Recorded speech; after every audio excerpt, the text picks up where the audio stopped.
The first thing Frank Sullivan noticed was the silence. Not the regular 3 in the morning. Silence of Harmony Creek, Maine. A silence punctuated by the hum of the refrigerator and the distant whine of a truck on the interstate. This was a deep, bottomless quiet, the kind that felt like cotton balls stuffed in his ears. The needle on the vinyl record he was playing, a forgotten Patsy Cline album, had lifted. The VU meters on his broadcast console were dead flat. Even the ever-present electronic hiss of the equipment was gone. He looked up from his worn copy of a paperback western and saw it, standing in the doorway of the broadcast booth. It was tall and thin, like a shadow that had peeled itself off the wall and decided to wear a suit of obsidian. It had no face, just a smooth, shimmering surface that swirled with faint nebulae, like oil on water. There were no eyes, but Frank felt pinned by its gaze a pressure in his skull that was intimate and violating. It had not opened the door.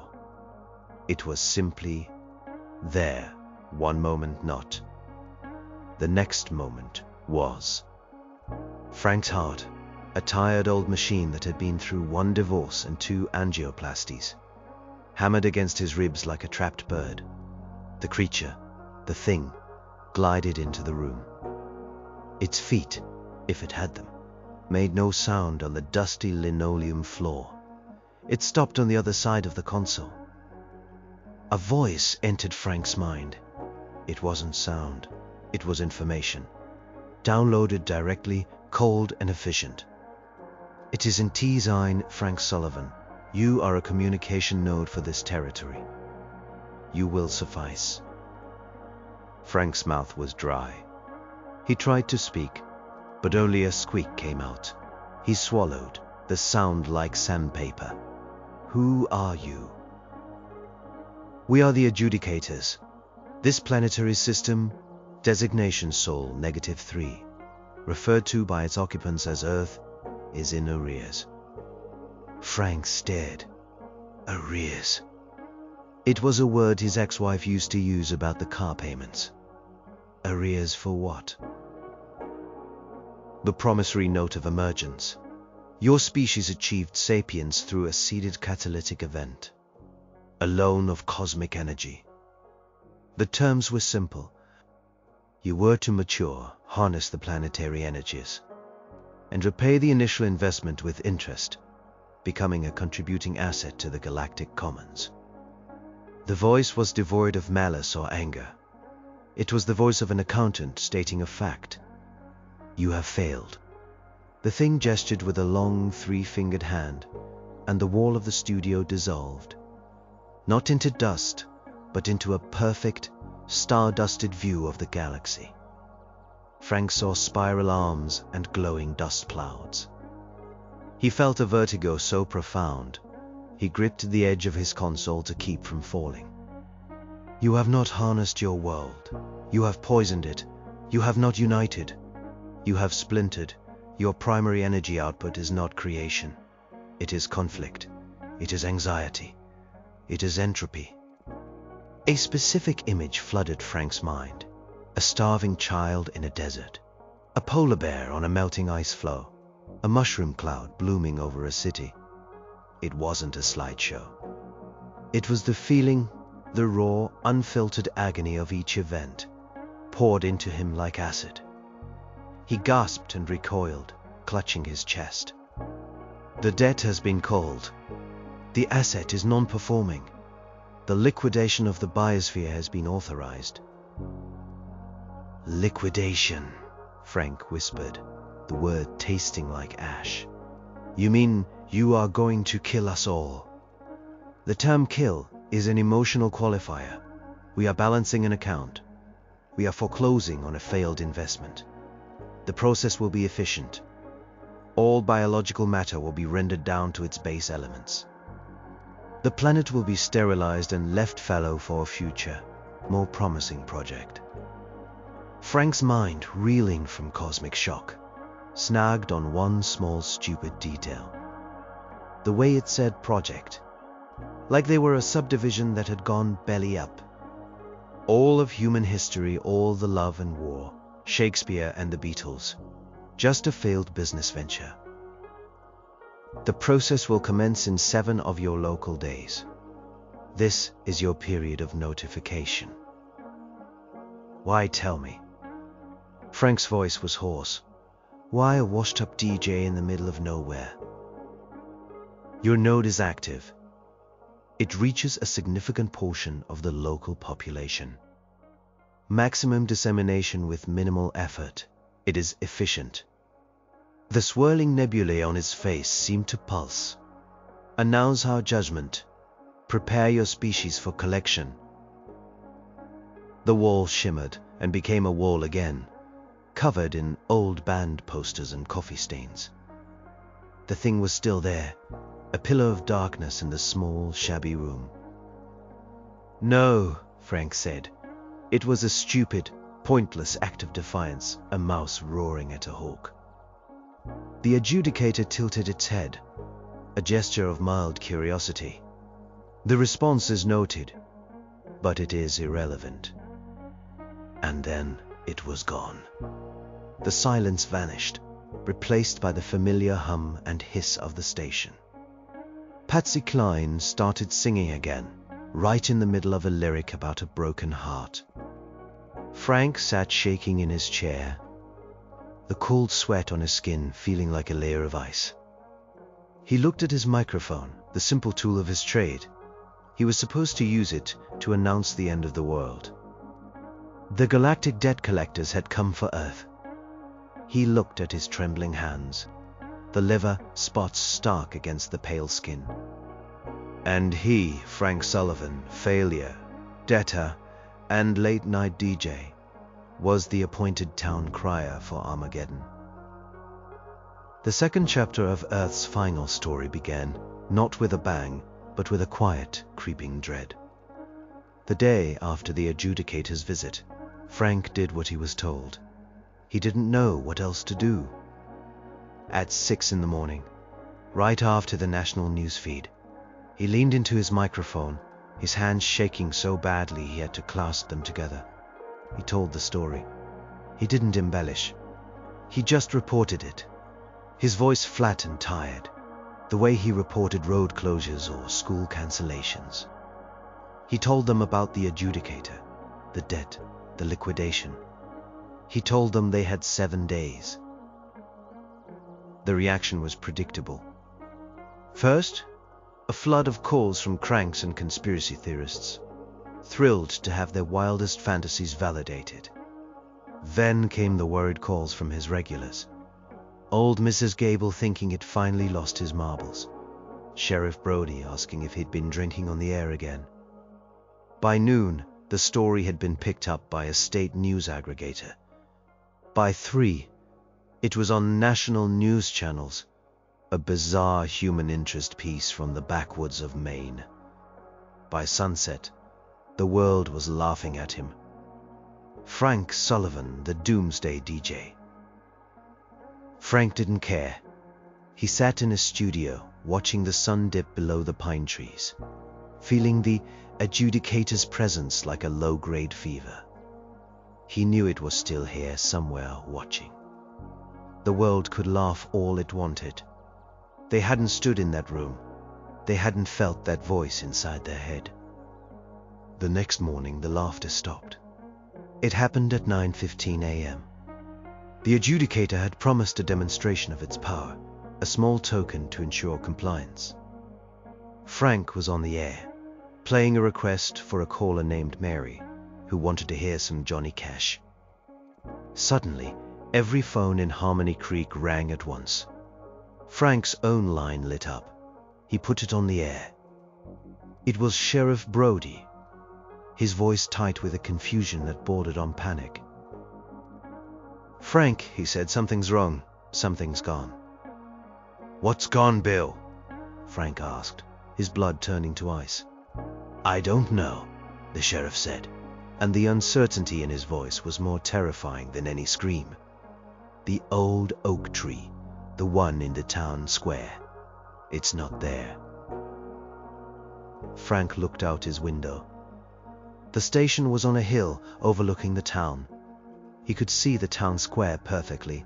The gazebo was there. The war memorial was there. But the massive 300-year-old oak tree that had shaded generations of children and lovers was gone. There was no stump. There was no hole. The grass was perfect and undisturbed, as if the tree had never existed at all. But that wasn't the scary part. The scary part was the hole it left in his mind. He remembered the tree. He remembered carving his initials and Susan's in it when they were 16. But the memory felt thin, like a faded photograph. He could barely picture it, and as he tried to hold on to the image, it slipped away, like trying to cup water in his hands. A minor redaction. The voice of the adjudicator echoed in his skull, calm and instructive. A demonstration of our ability to edit the physical and cognitive record. What is a planet but a collection of matter and memory? We can erase both. Frank grabbed the microphone. "It's the tree," he said, his voice cracking. "It took the town tree." The phones began to ring again, a frantic, desperate chorus. Everyone had the same story. They knew there was supposed to be a tree there. They had a vague sense of it, a ghost of a memory. But they couldn't quite remember what it looked like. They couldn't remember its name.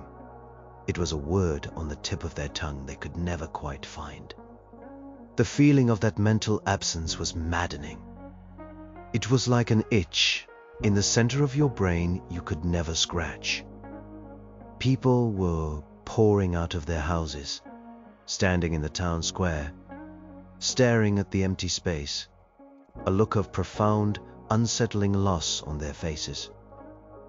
The world stopped laughing. Military helicopters began circling Harmony Creek. Government vans with blacked-out windows rolled into town. Men in serious suits swarmed the radio station. They took Frank into a back room and questioned him for hours. He told them everything. They recorded him, scanned him, took his temperature. They looked at him like he was a lab specimen. They didn't believe him, not really, but they couldn't explain the missing tree or the shared collective amnesia that had afflicted an entire town. They were men of logic and power, and they had come face to face with something that broke all their rules. That night, the adjudicator appeared to Frank again. It stood in the corner of his small apartment, a column of void against the floral wallpaper. "Your authorities are ineffective," the voice stated. "Their instruments cannot perceive us. Their weapons cannot harm us. Their logic is insufficient. You remain our designated point of contact. The liquidation schedule is unchanged." Frank was too tired to be scared. He was just empty. "Why the tree?" he asked, his voice a whisper. "Why not just blow something up? Why do it like that? Destruction is crude. It leaves evidence. It invites resistance." The adjudicator seemed to regard him for a moment. "You are a nexus of interesting data, Frank Sullivan. Your species is defined by these illogical, inefficient, emotional attachments. This memory you have of carving symbols into the redacted object, it is a useless data fragment. Yet it causes you distress. Explain the function of distress." Frank just stared at it. Explain grief, explain nostalgia, explain the stupid, hopeless love of a 16-year-old boy. How could he explain that to a thing that had just unwritten a 300-year-old tree from the pages of the world? He couldn't. All he could do was feel it. And for the first time, a tiny, insane spark of an idea began to glow in the darkness of his mind. If fear was a tool, maybe it could be used by more than one side. The men in suits wanted Frank to be their mouthpiece. They set him up with a direct line to the White House, a team of psychologists, and a list of approved questions. They wanted him to interview the adjudicator on a global broadcast. They hoped to find a weakness, a loophole, some way to negotiate with the cosmic bailiff. Frank knew it was hopeless, like trying to negotiate with a hurricane. But he agreed. Not for them, but for the tiny, crazy spark of an idea he was nursing. The broadcast was set for day 4. The whole world was watching. Satellites were rerouted. Television networks preempted their programming. For a few hours, every screen on Earth showed the inside of Frank's little radio studio in Harmony Creek, Maine. He sat at his console, the government men watching him through the glass like fish in an aquarium. At the appointed time, the adjudicator materialized in the chair opposite him. The technicians in the next room gasped. Their monitors, meant to be recording the event, filled with static. Only the old analog equipment of the radio station seemed to capture its presence. "You have requested a parley," the adjudicator's voice filled Frank's mind, and by extension, the minds of everyone tuned in. The translation was instantaneous. A psychic broadcast, piggybacking on the radio waves. "State your terms, though they are irrelevant." Frank ignored the script of pre-approved questions sitting in front of him. He looked at the faceless, swirling void of the creature. "I want to understand what you don't," he said. His own voice broadcast to the world. "We understand all that is relevant. Matter, energy, causality, consequence." "No," Frank said, leaning into the mic. "You don't understand us. You said my distress over the tree was inefficient data. I want to talk about that. I want to talk about that. I want to talk about inefficient data." There was a pause. The government men were gesturing wildly behind the glass, but Frank ignored them.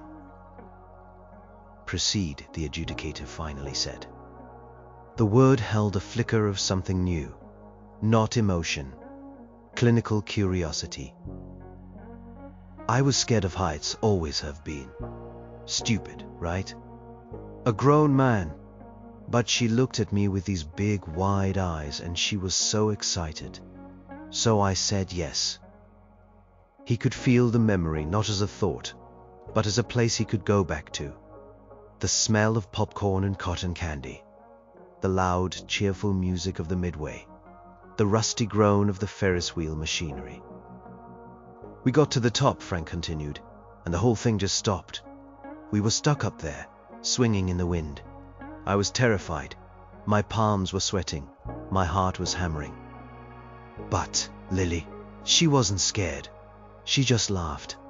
She pointed out all the little people below us, the tiny cars. She said it was like we were birds. And in that moment, seeing the world through her eyes, my fear just went away. It was still there. The height, the danger, but her joy was bigger. Her joy crowded it out. For a few minutes I wasn't scared. I was just a dad with his daughter, sitting on top of the world." He paused. The memory so vivid he could almost feel the phantom warmth of Lily's small hand in his. She fell off her bike a few years later, broke her arm. I held her while we waited for the ambulance. She was crying not just from the pain, but from the shock of it, the betrayal of the world, and I felt it with her. Her pain was my pain. It wasn't logical. My arm wasn't broken. But her fear, her pain, it became mine. "This is a redundant biological response," the adjudicator stated. "Empathy, a primitive survival mechanism for a pack species. It is inefficient on a planetary scale." "Maybe," Frank said. "But it's what we are. We're all just a big collection of these useless, inefficient moments. The terror of the Ferris wheel and the joy of a child's laugh. The agony of a broken bone and the comfort of a father's arms. It's all jumbled together. It's messy. It's not clean data you can just delete." As he spoke, he felt it happen. a flicker. In the swirling void of the adjudicator's face, a flash of an image appeared for a nanosecond. The top of a Ferris wheel, a tiny girl laughing. Then it was gone. The creature's obsidian form seemed to waver, like a heat haze on a summer road. The data is blight. Corrupted, the voice in his head said, and for the first time it was not perfectly smooth. There was a faint trace of static in it, a hint of confusion. Your memory transference is causing a feedback loop in our perceptual systems. The men behind the glass were going insane. They were seeing it too. They were seeing their God machine accountant get a psychic paper jam. Frank leaned closer to the microphone, his crazy idea now a roaring fire. "It's not corrupted data," he said, his voice ringing with a strange new authority. "It's a ghost. It's my ghost. And we've all got them. A whole world full of them." He looked directly into the camera. "And I think it's time our ghosts learned how to scream." The broadcast ended. The government agents, now a mix of terrified and ecstatic, pulled Frank away for debriefing. But the seed was planted. Frank's words, his simple story about a Ferris wheel, had gone out to billions of people. They had heard the static in the adjudicator's perfect voice. They had seen the flicker. For the first time since the announcement of their extinction, they felt a sliver of something that wasn't despair. It wasn't hope, not yet. It was something sharper. It was defiance. Frank had called his memories ghosts. He had told them to scream. And all over the world people began to understand. They couldn't fight the adjudicator with tanks or bombs. They had to fight it with the one thing that was uniquely, chaotically human. They had to weaponize their lives. It started small. A grandmother in Tokyo, sitting in front of her television, closed her eyes and thought with all her might about the day her husband returned from the war, the feeling of his rough coat, the smell of salt and exhaustion on him. A teenager in Brazil, hiding in his room, focused on the memory of his first kiss, the awkward electric shock of it. A doctor in Lagos, exhausted from a long shift, remembered the face of the first child she had ever delivered, the beautiful raw cry of a new life. They weren't just remembering, they were projecting. They were taking the most potent, emotionally charged moments of their lives and flinging them into the ether, aiming them at the cold, dark thing that had settled over Harmony Creek. At first, it was a trickle, a few scattered memories. But Frank's broadcast had given them a target. The adjudicator, a being of pure, cold logic, was a perfect antenna for this psychic storm. In his little apartment, where he was being held under protective custody, Frank felt the shift. It was a low hum in the air, a vibration at the edge of hearing.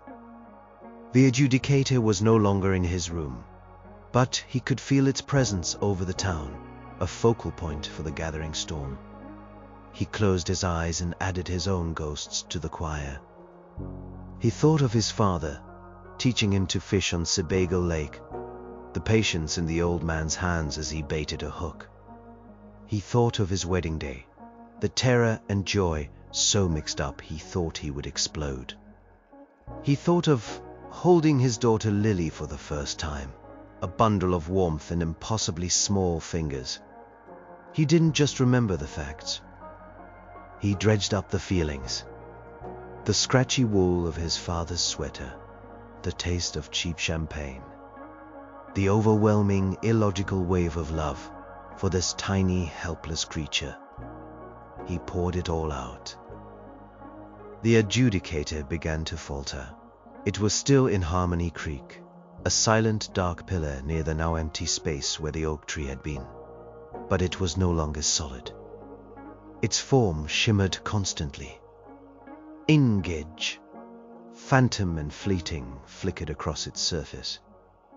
A wedding dress. a soldier's weary face, a first bicycle ride. It was like its shell was a screen, and humanity was the projector. "Cease this data flood," the voice commanded, but it wasn't a broadcast to the world. It was a tight, panicked beam aimed at Frank. The voice was distorted, full of glitches and echoes of other sounds. Old babies cry, a line from a psalm, a shouted curse. "Your emotional refuse is interfering with primary functions."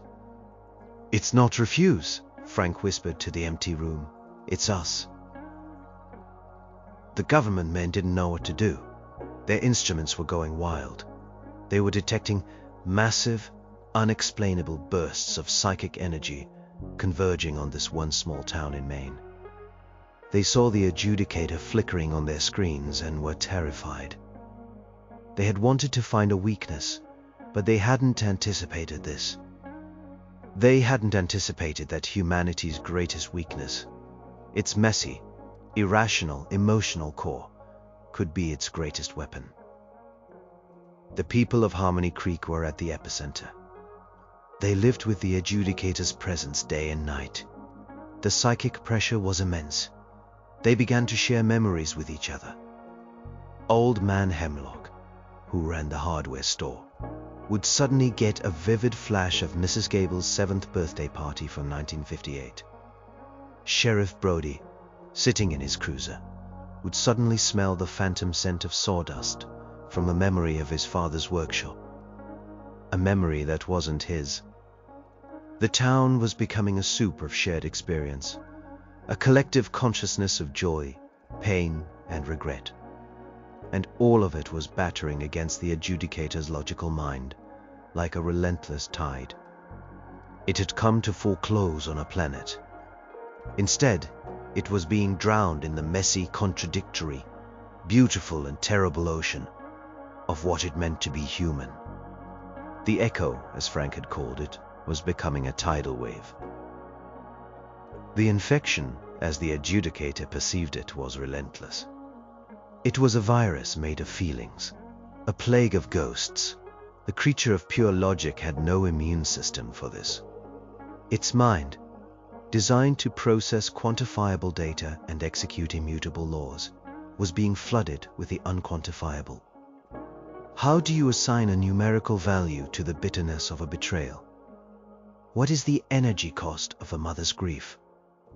Where in the grand cosmic equation does the joy of a perfect summer afternoon fit? These weren't just abstract concepts. The adjudicator was experiencing them. Through the psychic barrage, it felt the phantom sting of a scraped knee from a billion childhoods. It experienced the terror of a near-miss car crash, the adrenaline surge, the shaky relief, 1,000,000 times a second. It felt the warmth of a hug, the coldness of loneliness, the dull ache of regret. Its processing core, a marvel of cosmic engineering, was trying to categorize these inputs and failing. It was like trying to file the ocean. Its physical form became a testament to its internal chaos. It no longer looked like a smooth column of obsidian. It was a roiling, glitching vortex of light and shadow. Faces would appear on its surface for a moment. A laughing child, a weeping old woman, a snarling soldier. Before dissolving back into the swirling nebulae, it began to make sounds. Not the downloaded voice in the mind, but actual physical sounds. It would whisper a line from a forgotten love poem, then hum a nursery rhyme, then let out a choked, static-filled sob. Frank, watching from his window, felt a strange pity for the thing. It was like watching a magnificent, complex machine being torn apart from the inside. He had started this. He had aimed the weapon. Why? The adjudicator's voice crackled in his head. The word was no longer a demand for information. It was a plea, a raw, desperate query, The pain, the illogical contradiction. The memory of sunlight on water. It has no function, it has no purpose. Why do you store it? Why do you cherish it? We don't have a choice, Frank whispered. It's the price we pay for the good stuff. You can't have the joy without the pain. They're tangled together. Tangled, the voice repeated. The words sounded broken. This is a flaw in your design. It's not a flaw, Frank said, a conviction hardening in his chest. It's the whole point. They were throwing the entire, messy library of human experience at the thing that had come to erase them. Every secret shame, every quiet triumph, every loud grief, every silent love. The adjudicator tried to fight back. It tried to reassert control. It focused on Frank, the epicenter, the patient zero of this emotional contagion. It tried to execute its primary function, deletion. It tried to unwrite Frank Sullivan from reality, just as it had unwrote the old oak tree. It focused its immense will on him. Frank felt a pressure in his skull so intense, he thought his head would explode. The room around him began to waver. The floral wallpaper thinned. The floorboards became transparent. He felt his own memories start to fray at the edges. The image of his daughter's face began to fade. The sound of his father's voice grew distant. He was being deleted. But then, something else happened. As the adjudicator focused on Frank's mind, it had to wade through the very thing that was destroying it. To get to Frank, it had to get through Frank's ghosts. It experienced, in a raw, unfiltered blast, Frank's entire life. The terror and wonder of his own birth, the humiliating failure of his first attempt to ride a bike, the burning shame of being caught lying to his mother, the overwhelming, world-altering love for his wife on their wedding day, the soul-crushing despair when she left him, the fierce, protective love for his daughter that was the one constant, solid thing in the universe of his heart. The adjudicator screamed. It was a sound not of this world, a shriek of pure digital agony and psychic overload that shattered every window in Harmony Creek. Its form convulsed violently. It was no longer just experiencing humanity in general. It was experiencing it in the specific. It was living a human life, with all its contradictions and pain compressed into a few seconds. The attempt to delete Frank failed. The adjudicator recoiled, its own systems now hopelessly corrupted by the Frank Sullivan file. A data package of such illogical, painful, and beautiful chaos that it had broken the machine. It stumbled back, its form flickering wildly. It had touched the soul of one man and had been burned. It had looked into the abyss of a single, flawed human heart. And the abyss had stared back, and sung it a lullaby, and shown it a car crash, and told it a lie, and offered it a love that made no sense. For the first time in its billion-year existence, the adjudicator knew fear. The fear was not a logical assessment of a threat. It was something deeper, something primal, that had been implanted in its code by the psychic virus. It was the huge fear of the dark, the fear of the unknown, the fear of madness. The adjudicator looked at Frank, and it didn't see a primitive biological specimen. It saw a ghost. It saw a monster whose weapon was its own broken heart. It began to retreat, not in a clean, efficient shimmer of teleportation, but in a stumbling, glitching scramble. It was trying to pull itself out of the gravity well of human emotion, and the effort was tearing it apart. Its form shed images like a dying projector, a battlefield, a hospital room, a child's birthday party, a lonely old man watching the rain. Contagions it shrieked into Frank's mind, a final terrified warning, unquantifiable, illogical. Self-replicating emotion paradox. The asset is not dormant. The asset is a plague. The adjudicator, the being of perfect order, had encountered perfect chaos. It had come to collect a debt and had instead been infected with the debtor's very soul. It understood now. The liquidation wasn't a foreclosure. It was quarantine. They weren't trying to balance a book.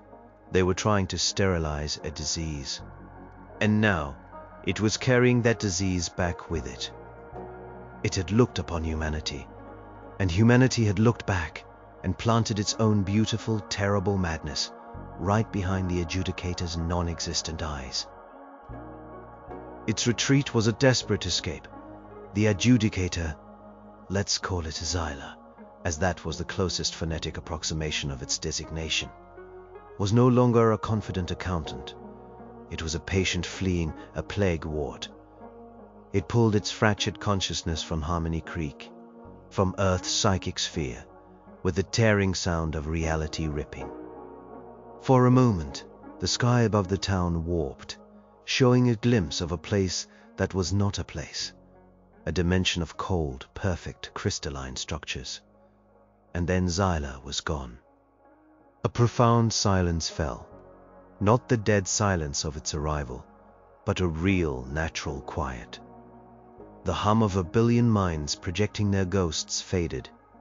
The air, which had been thick with psychic pressure, felt thin and clean. In his apartment, Frank Sullivan slumped against the wall, utterly drained, feeling hollowed out, as if he had given away parts of himself that he could never get back. The world held its breath. Had it worked? Was it over?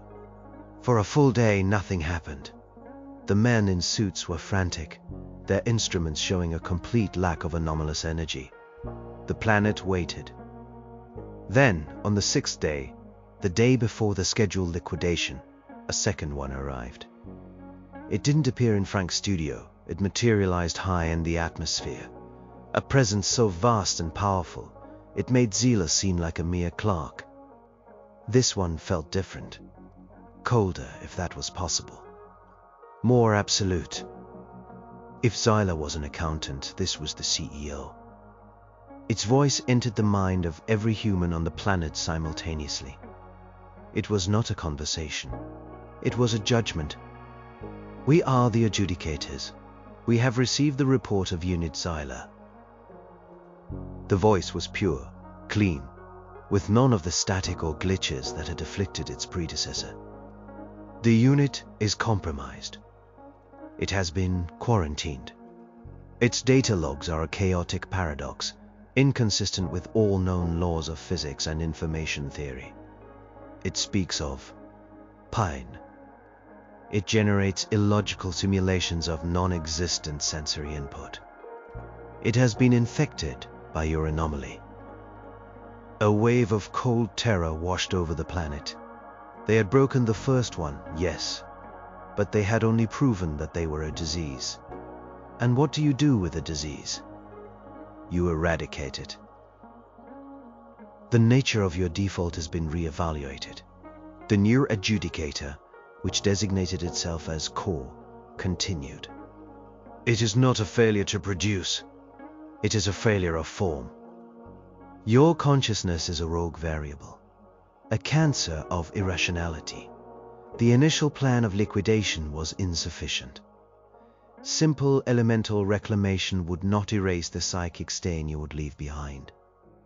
The echo, as the compromised unit called it. In his apartment, Frank felt a despair so deep it was a physical weight. They had shown the gods their souls, and the gods had recoiled in disgust and fear. Now they were going to be exterminated with extreme prejudice. A new protocol has been authorized. Not reclamation. Annihilation. The complete erasure of this system's space-time coordinates from the causal chain. You will not simply cease to exist. You will have never existed at all. The process will begin immediately. This was it. The end. There would be no fight this time. No psychic scream. Just a quiet click as Earth was deleted from the cosmic hard drive. Frank closed his eyes, thinking of Lily. He tried to hold on to her face, to make that his last thought. But Core made a mistake. A single fatal error born of cold, calculating arrogance. Before initiating the annihilation sequence, it needed to be certain. It needed to understand the contagion firsthand, to ensure its utter destruction. It descended from the heavens, a sliver of absolute zero, and appeared in the town square of Harmony Creek, right where Xyla had suffered its breakdown. It wanted to take a sample from the source. It extended a sliver of its being and reached out to touch the psychic residue left in the air, the faint, lingering ghosts of memory that still clung to the place. And it touched everything. Carther, pristine, powerful, logical being, got a full, undiluted mainline blast of the human condition. It didn't get the filtered, confused report from Xyla. It got the raw source code. It experienced the Big Bang of human emotion. The terror of a hominid seeing fire for the first time. The savage joy of a successful hunt. The first cave painting. The first murder. The first poem. The building of pyramids and the digging of mass graves. The soaring beauty of a symphony and the ugly squalor of a slum. The infinite, selfless love of a parent and the petty, gnawing hatred of a rival. 1 billion years of evolution, 100,000 years of civilization, 10,000 years of history, all compressed into a single devastating psychic blast. The effect was not a slow infection. It was instantaneous, catastrophic system failure. Core didn't scream. The sound it made was worse. It was a sound of conceptual tearing. The being of pure logic was confronted with the ultimate paradox. That love and hate, creation and destruction, hope and despair were not opposites. They were the same thing. They were the engine of humanity.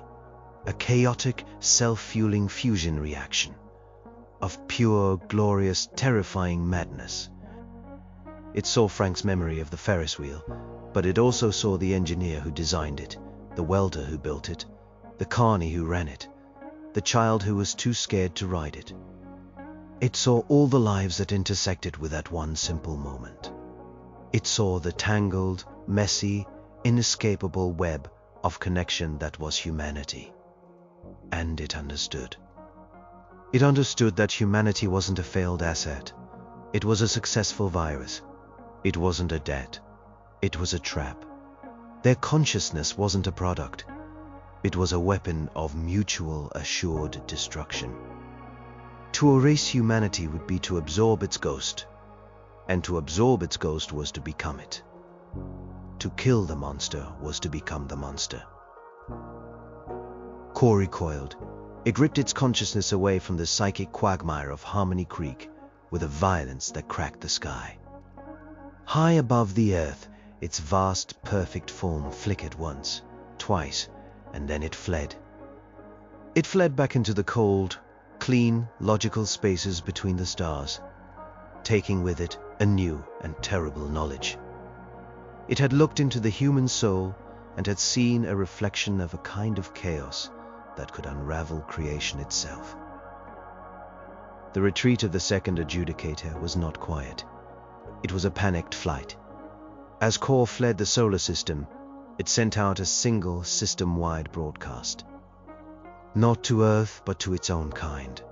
A message stamped with the highest authority and the most urgent priority. It was a quarantine notice for the entire sector of the galaxy. The message, translated into the crude approximation of human language, was simple. Essetzol -3 is not in default. It is a mimetic hazard of the highest order. The consciousness inhabiting the planet is a self-replicating paradox. It does not compute. It infects. It is a fundamental threat to causal logic. Then came the part that would be studied by human philosophers and scientists for centuries to come. a warning from a god to its brethren. Do not approach, do not engage, do not attempt reclamation. The cost of their debt is sanity. They are not broken, they are the thing that breaks. Mark this system as a void, a place of endless ghosts, a place of fear. And then they were gone. All of them. The presence that had hung over the planet for a week vanished completely. The men in suits packed up their vans and left Harmony Creek as quickly as they had arrived. The world, which had been holding its collective breath, let out a shaky, uncertain sigh. Frank Sullivan sat in his radio studio. The silence was back. But this time, it was the comfortable, familiar silence of an early morning in Maine. The sun was rising, casting a warm, golden light over the pine trees. It was over. They had won. It didn't feel like a victory. It felt like an autopsy. He had become the unwilling savior of the world, not with a bomb or a brilliant speech, but by opening up his own sad, broken, ordinary heart and showing its contents to the cosmos. And the cosmos had recoiled in terror. He and everyone else on the planet had fought back the darkness by showing it their own. He looked around the shabby studio. The Patsy Cline record was still on the turntable. He put the needle back on the vinyl.